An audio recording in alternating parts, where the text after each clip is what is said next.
but the fearlessness and the first two questions I'm going to address very, very, very directly, Great.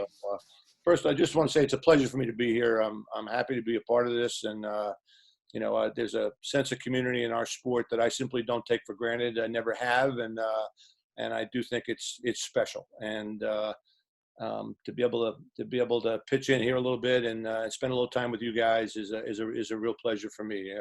These are tough times for everybody. You may have heard us talking about it. Everybody's got a little story about what's going on right now. Draw some comfort for the guys that are in high school and thinking about the recruiting and what's going to happen this summer. Just draw some comfort from the fact that knowing that you're in the same boat as everybody else. The college coaches don't know how this is going to play out yet, and so nobody's at a disadvantage.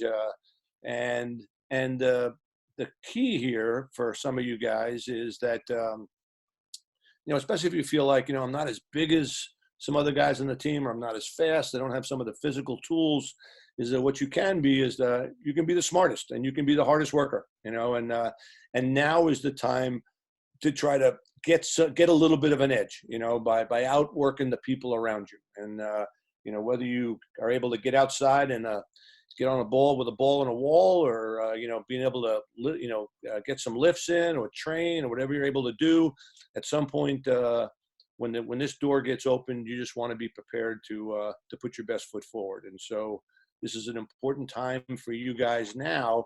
If you would just practice it as a team, everybody does the same amount of work, but in this situation that we find ourselves in right now, you can do more work. You can outwork the people around you. And so take advantage of that.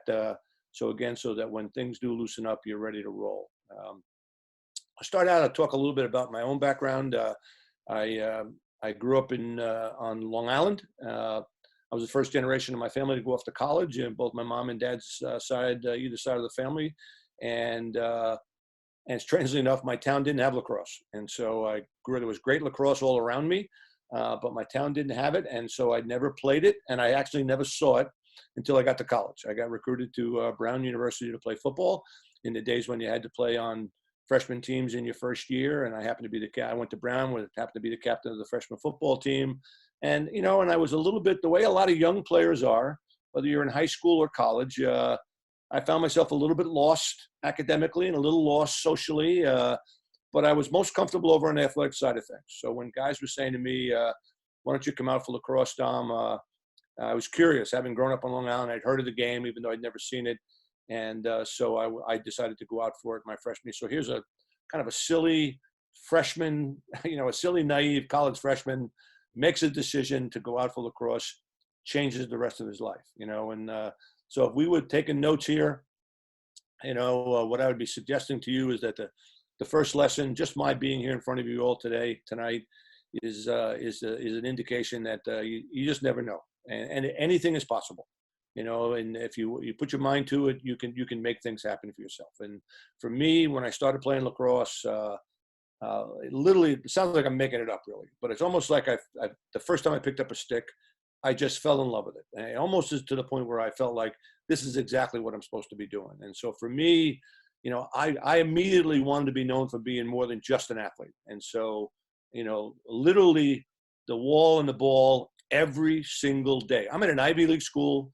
I was not at the top of the class academically, so I had to work hard. I was playing 2 sports. I played 3 years of college football, but every day I had my stick out, and because it was that important to me, so I started playing. I got to my sophomore year, playing on the varsity. My first year on the varsity, I was on the third midfield. Coach didn't do much with the third midfields. We hardly even got a chance to shoot and practice. I remember being on our spring trip early in my sophomore year, and I cornered the head coach at one point. I said, look, you don't even tell us the plays. I don't even know anything, and he gave me some coach talk to get me out of his face. And literally, this is the truth. Literally, I decided that moment I'm playing, and so I just stopped that moment right there. I just stopped being afraid. I stopped being afraid of maybe getting slashed in practice. I stopped being afraid of showing up some upperclassmen because I was going to bust my butt in every drill and everything that we were doing. I stopped being afraid of anything that was going to keep me from being on the field. It's a true story. Literally, I was on the second midfield a week later, and I was on the first midfield before the season was out. And so the second piece of this for me, in terms of talking to you guys, is I'm always encouraging people, take some responsibility. I want to be better. I want to play better. I want to play more. I want my team to be better. Do something about it. Demonstrate a willingness to do something about it. You have more control over that than you think. The coach doesn't play me because he doesn't like me. I would tell you right now, I don't even know you, but I'm telling you right now, generally, that's a bunch of baloney. That it's not the most difficult part of a coach's job to pick the guys that should be playing. In 95% of the cases, if you guys were in their shoes, you'd be making the same selections of guys, And so the reason you're not playing is because you don't deserve to be playing, or somebody's better. And so, again, what do I do about that, Coach? I'm telling you right now, just get to work, decide in your mind, I'm not going to be denied, take some responsibility for your life, and you can make those kind of things happen. Played lacrosse. So all through college, I graduated. The head lacrosse coach at Brown at the time also happened to be the head soccer coach. And so you wouldn't hire an assistant to be your first assistant in his main sport nowadays with no experience. But the day I graduated, I became the first assistant in soccer and lacrosse, and literally had never kicked a soccer ball, and so I went off to college to play football, graduated as a soccer and lacrosse coach, coached at Brown for 18 years, 8 years as the assistant coach, 10 years as the head coach.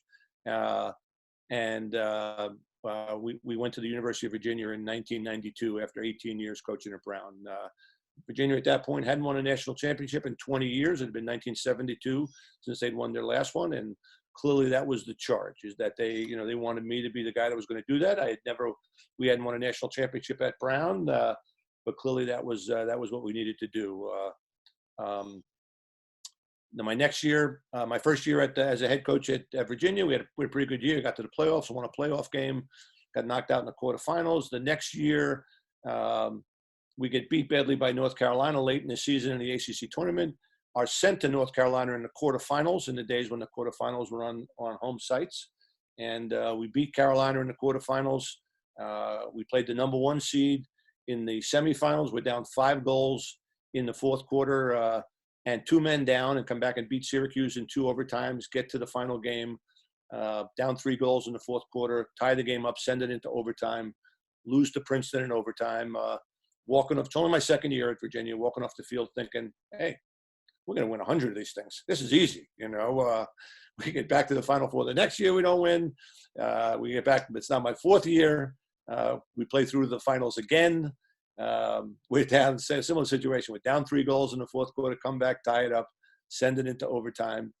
And I can remember this so distinctly. We're in the huddle, about to start the overtime. We used 2 face-off guys throughout that game and throughout the season. One of the guys was a big, tall football kid, and he looks, I don't know who's going to take the face-off to start the overtime. He looks across the huddle at me from across the other side, looks across and mouths the words, "I got this one."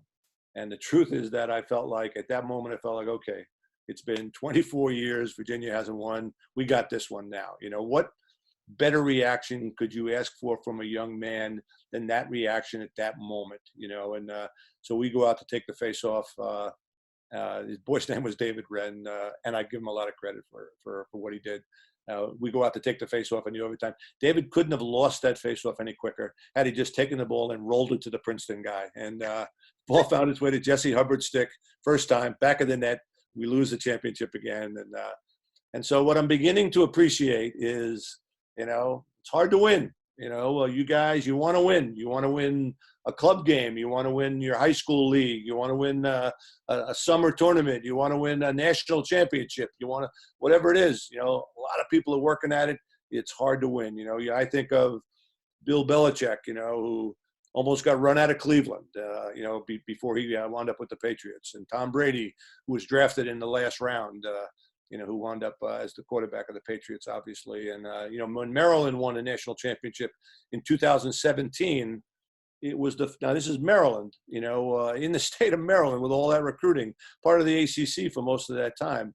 It had been 42 years before Maryland's last championship when they won in 2017. They were 0-9 in national championship games going into 2017.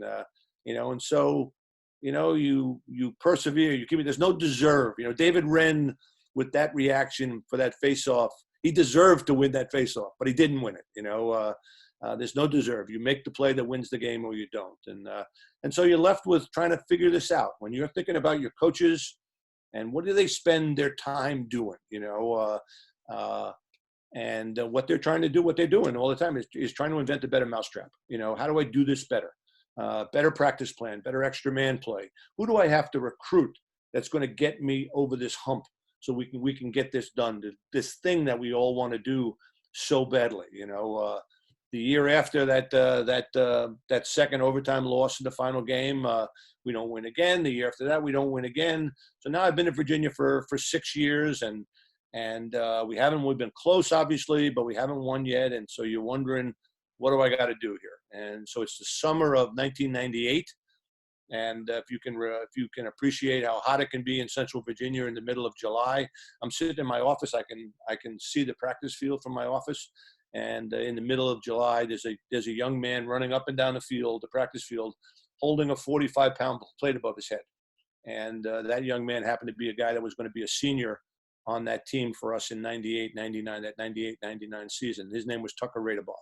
And, for Tucker, he just decided that it's going to be different this year, and when our team met in the fall of 98, there was just a different urgency to what we were doing and how we were going about our business. And, for Tucker, he had won our leadership award as both a sophomore and a junior, which is pretty unusual on a team as talented as ours was. And so he had the basic tools. The setting or the environment wasn't quite right for him. And but going into that 98, 99 year, he just decided, kind of like what I decided as a sophomore, he just decided it's going to be different this year. And so he was willing to kind of get in guys' faces and just say, hey, fellas, it's going to be different. We're going to get this done. We are going to persevere. And so, and the end of the story is that we won the national championship in 99. We beat Syracuse in the final game.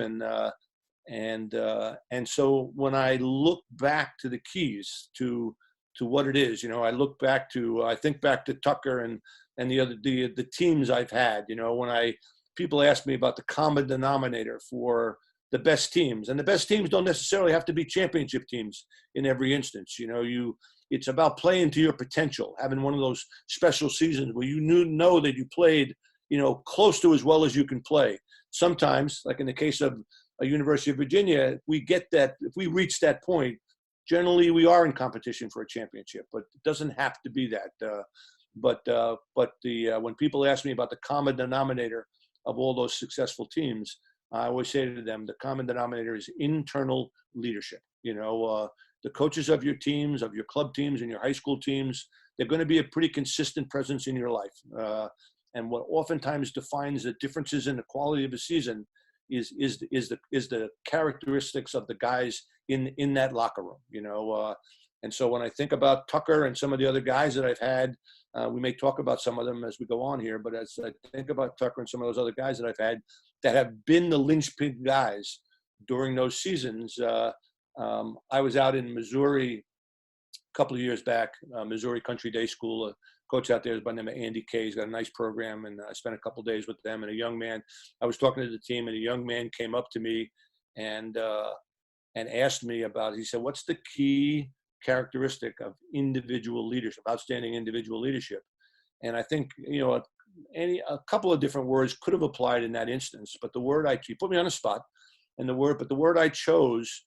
That at that moment is still the first one that I use when I'm talking about this topic, and it relates to the question you asked me earlier. And to me, when I think of the qualities of outstanding individual leadership, the one first and foremost for me is this fearlessness. Because you guys and gals understand, how tough it can be to stand up in front of your peers and say, look, this is what we're doing. We're going to do it this way every single time, and we will not deviate from our course. whether it's, sometimes behavior, away from the field, or it's the way we're going to practice or the way we're going to be in the weight room and stuff. And so it takes a certain moxie to be the person that's going to be willing to stand up in front of his peers and say those things. At the same time, that person may have to go into the coach's office and say, hey, coach, we need to do these other things. We got to need to do this or not do this or not do this other thing. And so that those are some special qualities if you've got those. I talk about taking it, the piece about, we all know players that are screaming all the time. Either yelling on the practice field or yelling before a game, and they're screaming at us and this and that. And to me, that's not leadership, and so it's about being willing to define what you need to do in a certain instance. And then again, taking it to the edge of being unreasonable without stepping over the line. If you step over the line, if you're somebody who is, nasty in the way you talk to your peers or whatever else, they're going to tune you out.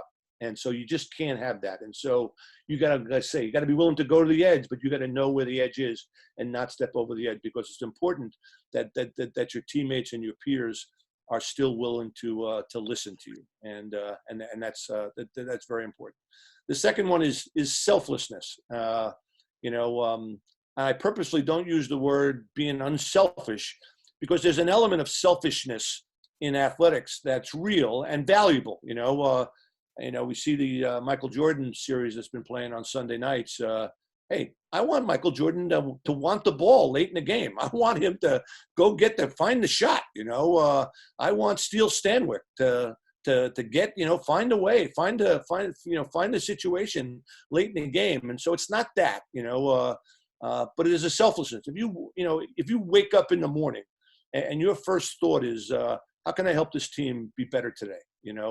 Then you may have that quality. Everybody on a team, on good teams, most of the good teams that I've had, everybody has to make sacrifices. Our 2003 national championship team, we had 3 senior middies. They were best friends. They all wanted to play together, and they were the 3 best middies we had. And they all wanted to play in the first midfield, and they would have been a great midfield had we kept them together. But I needed one of them to play on the defensive midfield, and he really didn't want to do that. But in the end, right before the season started, he said, "Coach, okay, I'll do whatever you need me to do." And he had a much better season than he ever would have had otherwise, much better than he had ever had prior. We went on to win the national championship. It was a key piece of the puzzle. And so, him being willing to have that sense of selflessness about the team was really important. You might need to play on your offhand. You might need to play the defensive midfield. You might need to be the backup, a valuable backup goalie. You might need to be a great fourth attackman. Whatever your role is, if the welfare of your teammates and the team, if you can place that ahead of your own, then you may have that selflessness that I think is an important piece of this puzzle. The honesty part, the second question that Tom was kind of preparing, I think back to '93. It was my first season at the University of Virginia. And the season that we just finished our regular season, we had a bye weekend because we had started our exams before the playoffs. We were going to be in the playoffs that year. I was going to go out and scout the possible opponents in the playoffs in the first round of the playoffs. There was an athletic banquet for the whole athletic department, and one of our players was going to get one of the big awards. And so I didn't want to tell it. Because I didn't want to ruin the surprise. But I just told everybody on the team, you have to go to the banquet. And so 6 guys came up to me after I made that announcement at practice and said to me, "Coach, we have a study group that meets the same time as the banquet. Is it okay if we go to this study group with finals coming up instead of going to the banquet?" I said, "Absolutely. Go to the study group. Prepare yourself for your finals. I'm with you completely." I go out and watch the game. I come back to town the next day. Very innocently, I get a call from a friend who says to me, "Dom," he said, "How you doing? I saw 6 of you guys at a concert last night in Georgetown, And so I called the 6 guys. I said, "Why don't you guys come in and see me?" And so I said, "How'd that study group go?" And they said, "Coach, big help. Really appreciate you letting us do that." I said, "Okay, good." I said, "You're all suspended for the first game. This is the first playoff game of my coaching career at the University of Virginia, and 3 of those guys were starters. And so I'm thinking we're going to get knocked out in the first round of the playoffs. I'm going to get fired, but the important thing there for me and for us was that we needed to begin to establish some standards in the program.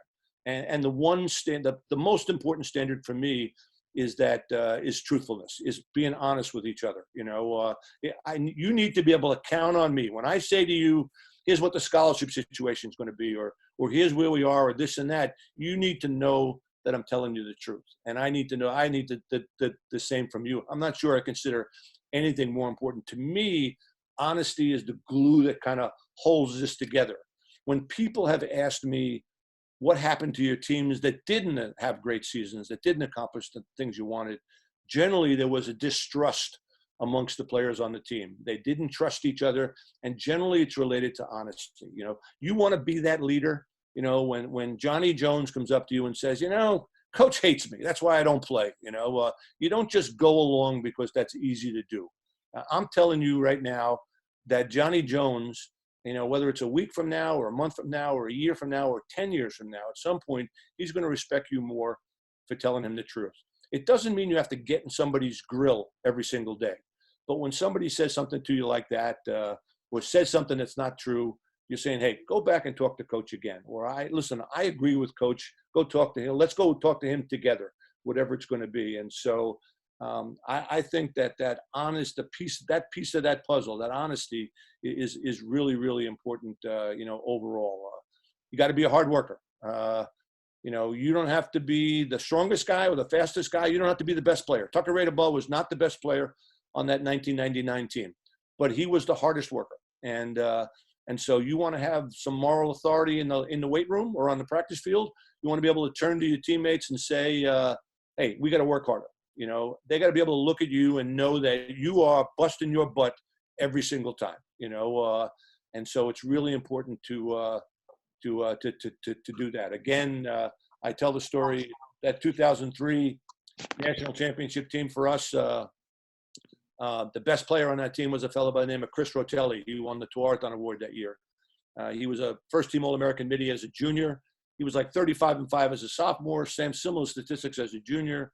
And I kept saying to him, you got more to offer us. And he would look at me like I had 2 heads. What are you talking about, coach? I'm the best offensive midi in the country. I said, I'm telling you right now, you got more to offer us. And going into his senior year, he just decided that I'm not even sure what you're talking about, but I'm going to go for it, and so true story, from September of that year. In those days, we used to run on the road. We used to run 4 or 5 miles on the road, in addition to what we were doing in practice.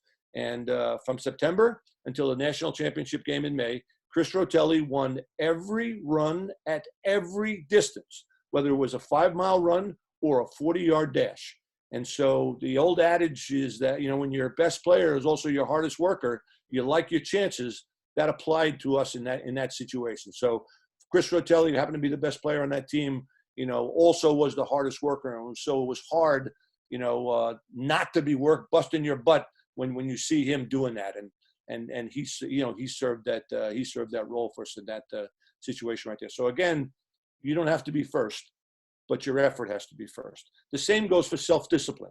If you're somebody who, you have a study hall requirement for your team and you're always late to study hall, or you don't go, or you're late to practice, or you're somebody that we can't count on, you can't be a leader on the team. You can't, the old adage also, you can't be a knucklehead 22 hours a day and expect to be a great player and a great leader for the 2 hours that you happen to be on the practice field with us.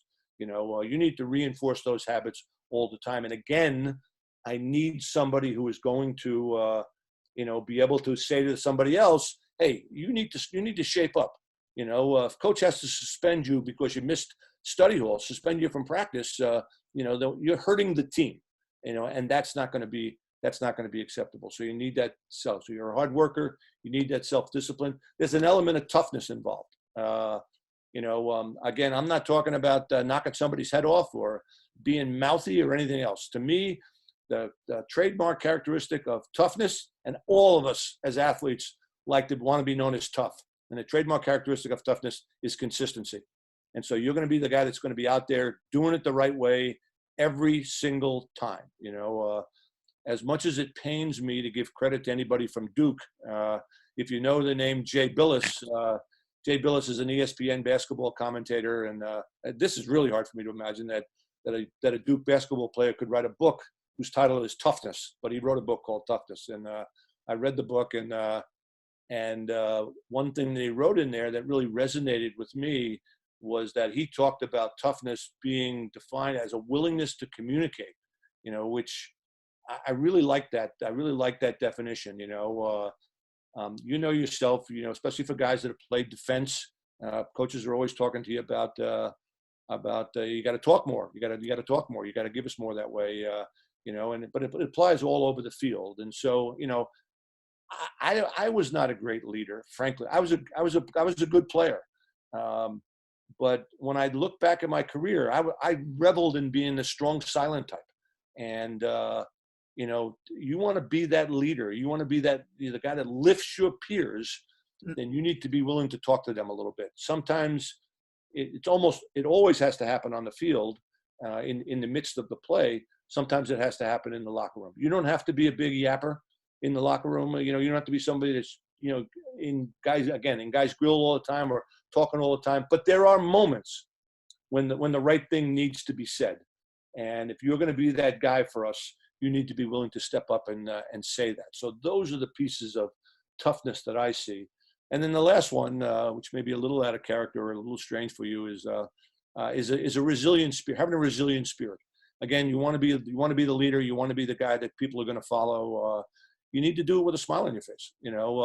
I always tell my players all the time, I just think you learn better with a smile on your face. You're easier to listen to if you have a smile on your face. If you're somebody that's always got a scowl or always has a pout working, people are afraid to talk to you. You just can't be that person. It's funny, as I've investigated this topic, excuse me, this thing about a sense of humor and the relationship of a sense of humor to leadership, it's military guys that talk about it first and foremost. The guys for whom, the limits are clearly defined. Dwight Eisenhower, a president and a general during the Second World War, talks about having a sense of humor be one of the key qualities of outstanding leadership, and I think it's very much true. And so again, being a pleasant personality, somebody who's got a little bit of a smile on his face, is going to make you easier to listen to, and that's what you want. You want people to listen to you. So those are the qualities, the personal qualities that I am looking for. Now, if I was talking to a bunch of coaches and we were talking about this, I'd be saying these are the qualities you want to look for in your players. And as young guys, these are the qualities you want to percolate, work on. Do you have an opportunity to get better at some of these things? I would suggest to you that, like when I think of Tucker Radabaugh and I think of Chris Rotelli, national championship in '99, national championship in 2003, they were the guys. I talk to military people. There's a thing called Navy SEAL program called The Program.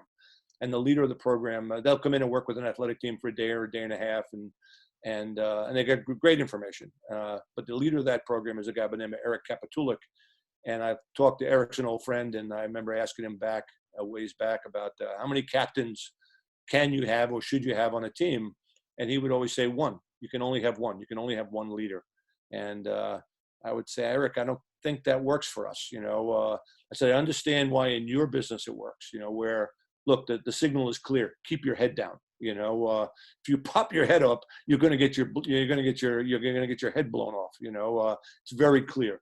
But in college sports or high school sports, we have to worry about whether or not somebody was late to study hall or has the wrong socks on or whatever, and so there's a bunch of other BS that we have to deal with. It's too much to drop in the lap of one guy.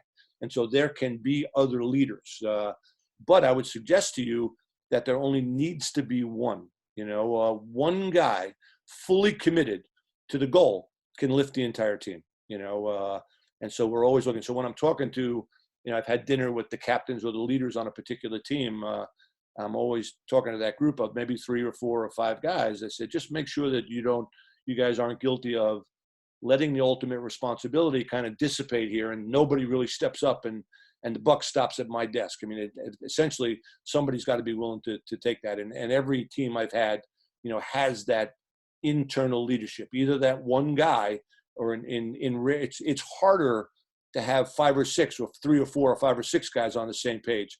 Our 2006 national championship team had that. It was a very good team, very talented team, and I had a group of seniors on that team, and they were fully committed to what we wanted to accomplish as a group. And the mantra for that team was, nothing gets in the way of the lacrosse. I had a couple of academic All-Americans on that team. We did good community service. They were a spirited group, but they never lost focus about what we were trying to get done in lacrosse. And we wound up, that was happened to be another national championship team for us. But again, you're looking for making sure that you have that one guy that's in a position to take on that role for the team. What I would suggest to all you guys out there is, when you hear those characteristics and how they're described, if you were looking for, it's okay to want to be a all-conference player or an all-league player or be a starter or be an All-American or whatever else it's going to be. There's nothing wrong with that, but what I would suggest to you in terms of the big picture for you young guys is that if you could make your goal aspire to lead, make that your personal goal, and so when you talk about fearlessness and selflessness, hard work, toughness, sense of humor, resiliency, if you have those qualities and you're lifting all the people around you, you will get to places in your own personal development that you could only barely imagine for yourself. And Chris Rotelli is a good example. That example I gave you in 2003, where he didn't even really know what I was talking about and just decided, okay, I'm in, and just began. He won, won every run. That year, he won the Tuaraton Award, the player of the year in the country, was the first lacrosse player in the ACC to be selected as the male athlete of the year. We went on to win the national championship. I mean, he had a season well beyond wherever you imagine. His sophomore year, he was 35-5. His junior year, he was about 35-5 also. His senior year, he scored less goals than he did as a sophomore and a junior, and he had more assists than the first 3 years combined. He just completely changed around who he was as a player, decided that he was going to worry more about his teammates and the team than his own personal stats. He wound up having a season that he could only barely begin to dream about. And so, again, if you can think of yourself in terms of, aspiring to lead, it's going to take care of all those other personal goals that you might have in mind. I would also want to emphasize to everybody that everybody's contribution matters. I would be so bold. It's going to sound a little bit like a coach talking. Late in my career, I'd have the team in front of me, and I'd be saying to those guys, I said, fellas, everybody in this huddle, everybody's contribution is equally important. I said, some of you have to score goals. Some of you got to keep them out. Some of you got to win faceoffs. But somebody's got to might have to be the backup goalie. Somebody might have to be the fourth attackman, whatever it's going to be, is that everybody's contribution matters. And oftentimes I'm talking to guys that don't play as much on Saturday as they would like. And I'm telling them, I respect your contribution to this team more than you do. For us to be as good as we can be, our best chance is only if we have everybody pulling in the same direction. Again, I go back to that 2003 team. We used to have, they still have it. They have a Final Four banquet on the Thursday night before the semifinals for the 4 teams. And what they used to have is they used to have one undergraduate speak for each team, got up and would say a little bit, speak for a couple of minutes. And we went last, probably alphabetically. I won't tell you who the other 3 teams were, Maryland, Hopkins, and Syracuse, but those guys got up and spoke, and each one of those guys that spoke, one was more embarrassing than the other, and just in things, it was silly, that's all. I mean, it was guys getting up and just saying, hey, I hope you guys are going to be ready tomorrow. We're going to kick your butt and this and that. And it's Memorial Day weekend, for goodness sake, and then our kid got up and spoke, and I didn't choose him to be the speaker. I didn't tell him what to say. I never looked at his notes beforehand, but this young man gave the most appropriate, most memorable Memorial Day weekend speech you ever heard. We floated out of that room. I have told that story in front of guys on that team, and that's exactly how they remember it. And so when you think about 2003, Virginia in 2003 winning the national championship, I would tell you that one of the most important players on that team was a fella. Now, you're not going to remember this name, fellas. You're not going to know this name. His name was Hatcher Sneed. And Hatcher did not play 1 minute in that semifinal or final game, but he was one of the most important guys in terms of us winning that national championship. And I would tell you, this is also true, is that Hatcher was also, Chris Rotelli won all those runs. Hatcher was second in all those runs. So he was always right behind Chris Rotelli, whispering in his ear, move your butt, and so, when I think back to that year, that was his role, and it was really valuable. And I talk about him like this now. And so for you guys, who maybe, why do I have to stay in on a Wednesday night? I don't play on Saturday. Why do I have to run this? Why do I have to, do all these pull-ups? You just don't know. The classic example of being the backup goalie and the starter gets hurt and it's your opportunity. And did you prepare properly when that opportunity presents itself to a situation like Hatcher Sneed, where you just never know, what your opportunity might look like. And it can be really, really valuable. So I can't emphasize that enough, that being part of a team is a special opportunity, and making the most of whatever your role happens to be is what your role is. And you have a responsibility to try to maximize that as best as you can. Just as I wrap up a little bit, I would suggest to you that for most of you guys, you play lacrosse in the Philadelphia area. You're playing the best lacrosse in the country at the highest level. You got great coaches in these programs. The facilities are so much better than they used to be. This is a great opportunity for you guys. And, the one thing I would suggest to you is that with this great opportunity comes a responsibility to pay it forward to somebody else.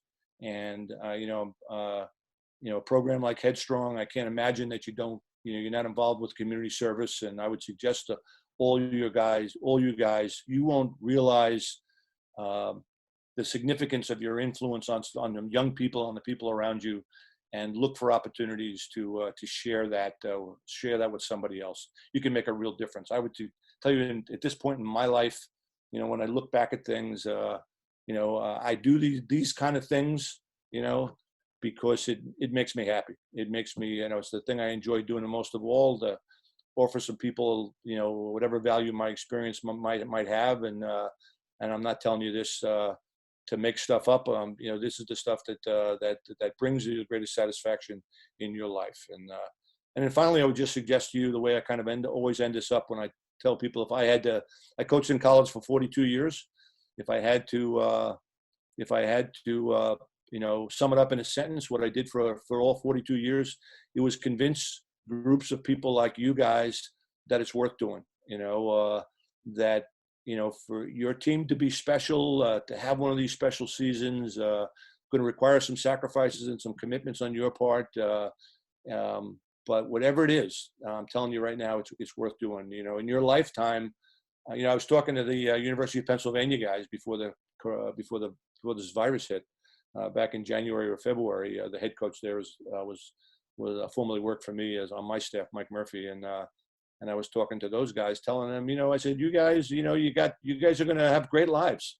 You're going to find great partners. You guys are all going to get great jobs. You're all going to be set. I said, but you're not going to have a lot of opportunities to do this, what you're doing right now, once you graduate from the University of Pennsylvania. And the opportunity to be together with your peers and accomplish something as a group is really, really special. And so I would just suggest to you, don't take it for granted. Don't let it pass you by. Your job, when you think about, we want to win this championship or do this or do that, it's kind of complicated. Do we have the pieces of the puzzle to do that and this and that? I would suggest you make your life a little simpler. Just worry about taking care of today. Make today your best day.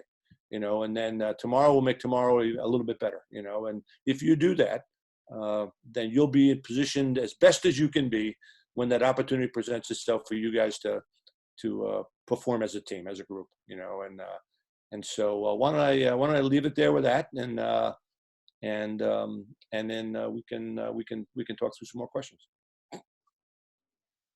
That okay for everybody?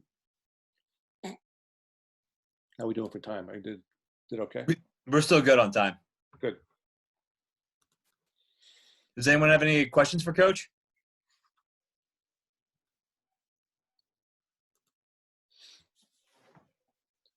The questions that you sent to me, Tom, I think we addressed some of them. Is leadership different at different levels? I don't think it is a great deal. I would be saying the same things to college guys that I'm saying to you guys tonight. I'd be saying the same things to the pro guys if we were sitting down and talking. You get to the upper level, and guys, you get to the PLL level, and guys sort of understand. They might have a better understanding of what's going on. I would suggest to you guys that, if your question is, how do I develop those qualities? You look for small opportunities. I'm a sophomore at the high school, or I'm a young player on a club team. Well, maybe you're not going to get in the grill of some senior, every day, but there may be you're walking down to the field, and the trainer, we always had a female trainer at UVA. The trainer's carrying her bag down to the field. You go over and grab her bag, so you're in front of your peers, a little chance to embarrass yourself a little bit. You're doing the right thing, and as a coach, I see that, and I think there's a young man that may be a leader on this team before it's all said and done. It may just be that you're standing behind the line of guys on the sideline during a drill, and you whispering in the back of somebody's ear, hey, pay attention. You don't have to scream at somebody. You don't have to embarrass somebody.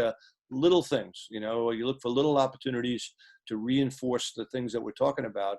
And meanwhile, you're taking care of your own deal, which is that you're going to become that hard worker. You're going to have a smile. I never thought about having a smile on my face.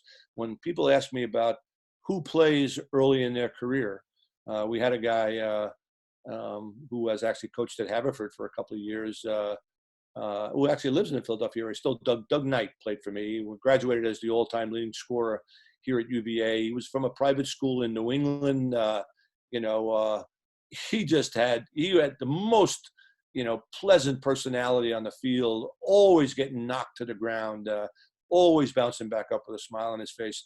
So I tell people, when you want guys that play early in their career are the guys that have a resilient personality. I'm a young player on this good club team. I'm a young player on a college team or a high school team. You are about to get knocked on your fanny. It may not have happened for the last year or two when you were the big cheese somewhere. You're going to get your comeuppance a little bit. Hey, you just realize, hey, that's part of it. I love this, and that's going to get you out there as much as anything else. And the next question that you had is that I'd like to just talk about a second is being a difference in being a leader on the field and off the field. And my response to that is absolutely not. I always tell people I was so busy in my life that I never really separated my work and home. The same things I would tell my family are the things I would tell my players. And so again, it's related to that whole, 22 hours a day. If you're, you want to be that guy for your team, you need to reinforce those skills, those qualities by being somebody who's conscientious at study hall. It doesn't mean you can't enjoy yourself. It doesn't mean that there's no spontaneity out there for you and the stuff. But at the same time, I think, I felt like I was too busy to create two lives. And so my life on the field was the same as my life off the field. And so I never had to remember who I was talking to or who I might have said something to, because I said the same thing to everybody. Here's what's important. We tell the truth. You want to play for me, you have to tell the truth. If you don't, you just can't. That was one of my non-negotiables, and so things like that. My son coached with me my last 3 years at Virginia. And I remember it might have been his first year. I overheard him saying to somebody, he talks to you guys the same way he does to me at home. I was really glad to hear that, so anyway, so I think you reinforce those important qualities throughout your life. And how would you recommend someone be a leader during this time where we're in quarantine, where all in our own homes, and we really can't interact outside of these Zoom conferences and texts and emails.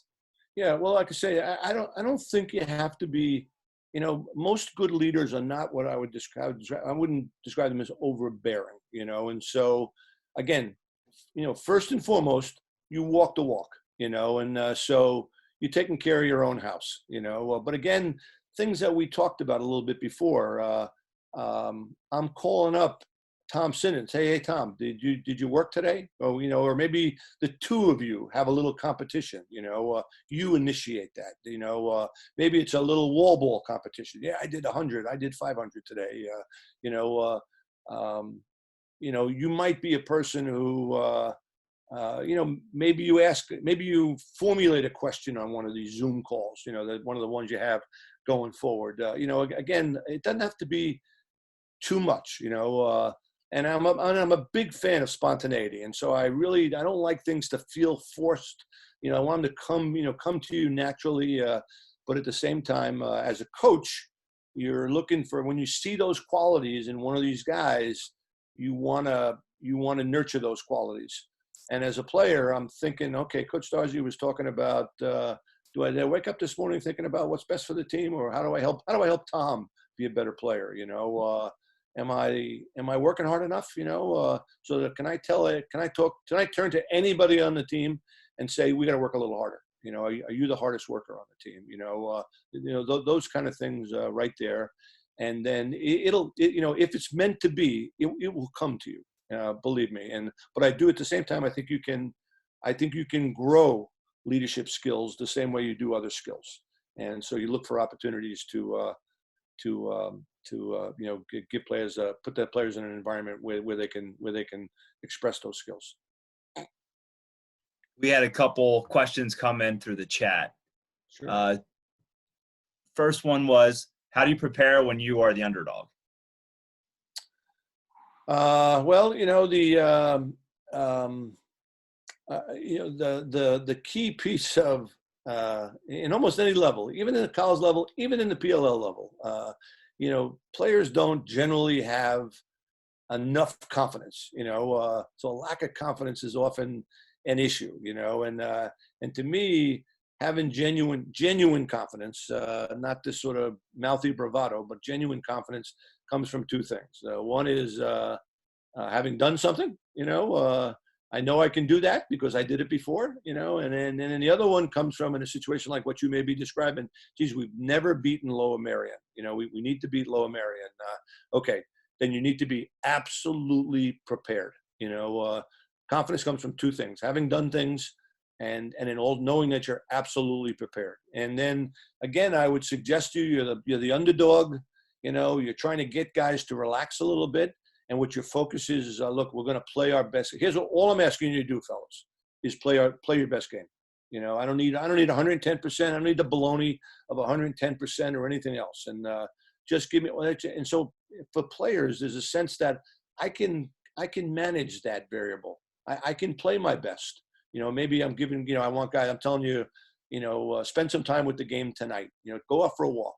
Or whatever else. We're going to do some extra shooting, or we're going to do some things to help prepare us to gain the confidence that we need in order to do it. And then again, our goal is simply, we're not going to obsess about Lower Merion. We're going to obsess about taking care of ourselves, and we're going to try to play our best game. And it doesn't matter who we are. I was telling Virginia guys the morning of a national championship game, fellas, if they can beat our best, then more power to them. And we're not going to worry about it a great deal. So you take care of yourself and get yourself ready to go. Next question we have is, during one of your worst games in your career, what would you tell your players? Yeah, right. What else could I be doing for a living than being with you guys right now?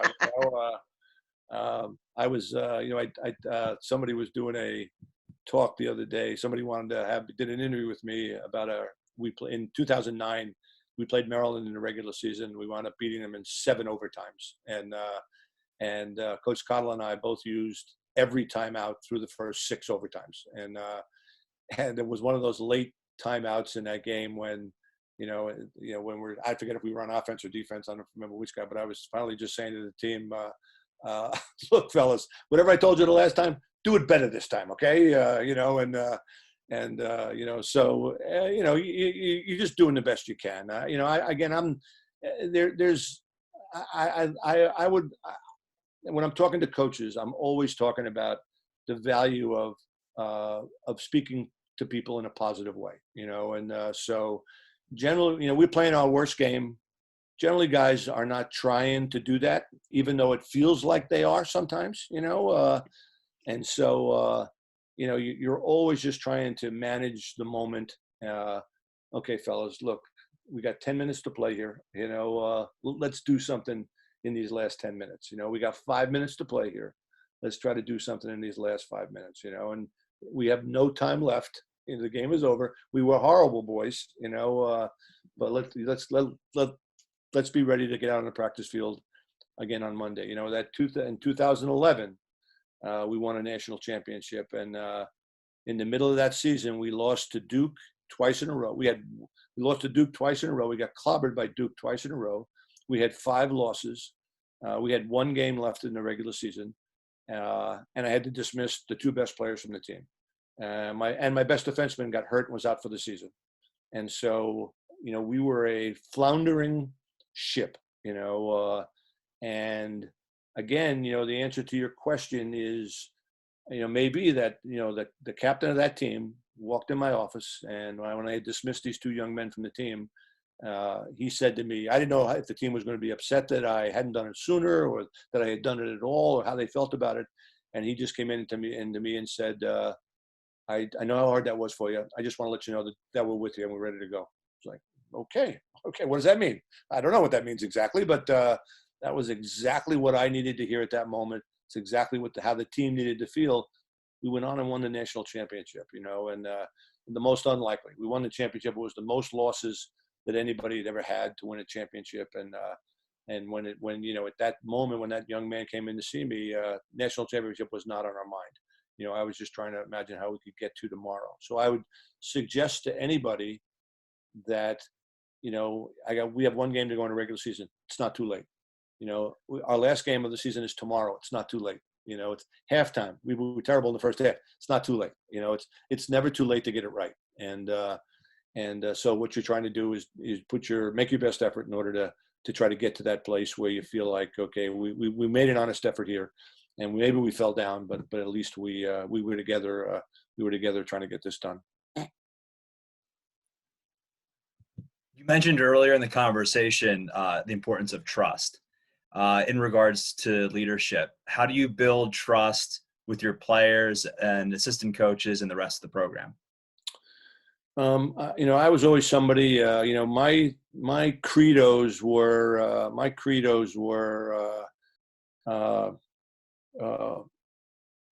tell the truth always.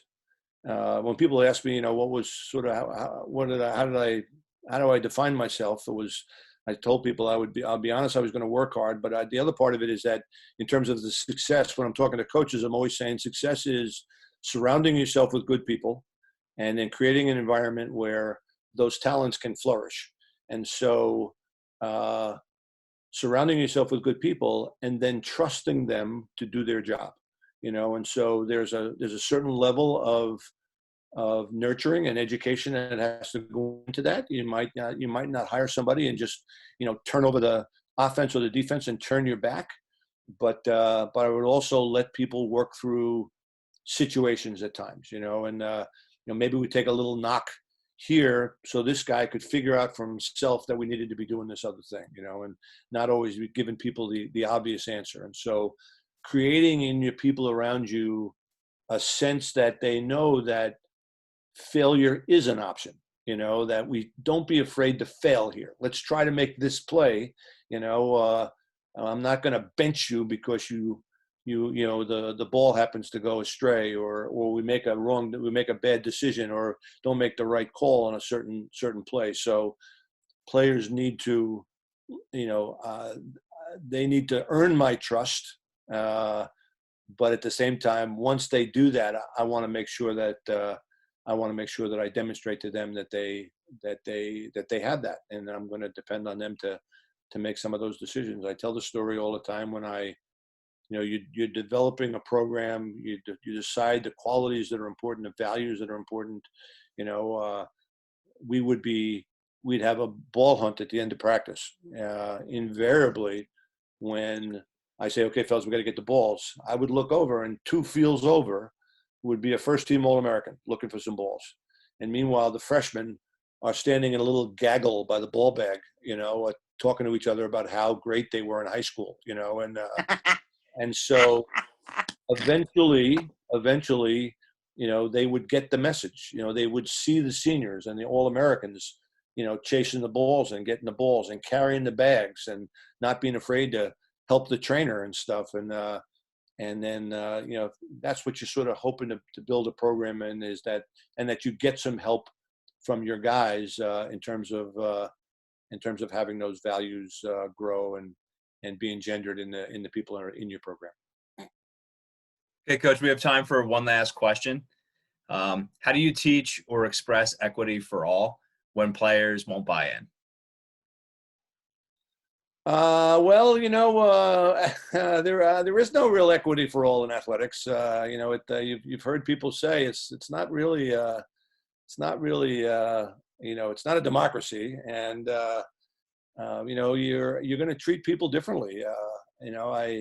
I've talked to, you talk about the coaches about discipline issues and this and about that. And I tell people, and I would be telling the team right off the bat, before we got into, if you're asking me, how did you survive this difficult situation? It's because you built up this reservoir of value, of good intention and stuff. And so the first day you'd be saying to guys, look, fellas, I'm not going to treat you all the same. You're not all the same. You don't come to me with the same tools, with the same toolbox and stuff. And I can't expect somebody from, that comes from Haverford School, he's going to have different frame of reference than somebody that comes from, Bucks County High School or something like that and stuff. And so I need to take that into consideration as we go forward. What I want is people to think that I'm going to treat them all fairly, maybe not all evenly, but at least treat them all fairly. And they need to understand that it's going to be a little bit individual, no matter what it is. So that's, sort of each situation needs to be handled differently. And players, the non-negotiable there for me in that case is that, again, having the players trust that the only thing that matters in terms of who gets on the field, which is the by a long shot, the most important part of being part of a team, is who puts the team in the best position to be successful. And if the players trust that that's your standard, it's not, who their parents are, or whether or not their parents can make a contribution, or whether or not they're your favorite or whatever else. If they trust that you're playing the players that have put them in the best position to be successful, get away is not exactly the word I'd like to use, but you can get away with some other things if they trust that. Because at the end of the day, for athletes, that's the most important piece of it. Am I going to get a fair shot? Is coach going to treat me fairly? So. Coach, we appreciate it. That was a great talk, and I think it was a valuable experience for all the players involved and coaches, and I know it was for me. I loved it. Thanks, Cheryl. I just want to say I really appreciate the hospitality. It's great seeing all you guys, and we are all part of the same family. And again, lacrosse there's a sense of community in the game. I mentioned it earlier. I think it's very real. If I can be of any assistance to anybody, Coach Tom has got my contact information. If I can do anything for you, you want to talk about any of this stuff further, don't be afraid to reach out and ask. I'm happy to try to get back to you as quickly as I can. And I wish, your families to be safe and well, and hopefully we'll all get through this as quickly as possible. And I wish everybody the very, very, very best of luck going forward. Thanks, Coach. Okay. Thank you. Okay, Tom. Thanks, everybody. Have a good night. See you. Good night. All right, let's see. Thanks, Coach. Thank you, Coach.